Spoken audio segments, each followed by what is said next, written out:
السلام عليكم ورحمة الله. في البداية ما تنساش الصلاة على النبي المختار صلى الله عليه وسلم.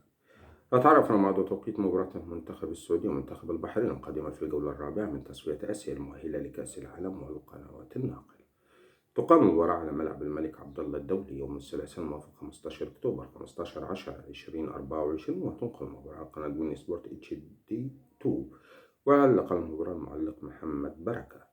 ويدخل المنتخب السعودي المباراة إلى المركز الثالث في ترتيب المجموعة برصيد 4 نقاط من 3 مباريات بعد خسارته في الجولة الثالثة أمام المنتخب الياباني بنتيجة هدفين دون رد. بينما يأتي المنتخب البحرين في المركز الرابع في الترتيب برصيد 4 نقاط من 3 مباريات بعد تعادله مع منتخب إندونيسيا في الجولة الثالثة بنتيجة هدفين لكل منتخب.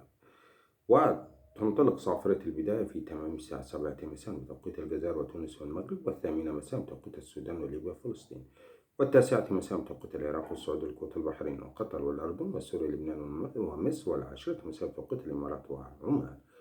ويتواجد المنتخب السعودي في المجموعة التي تضم كل من اليابان والسعودية واستراليا والبحرين واندونيسيا والصين.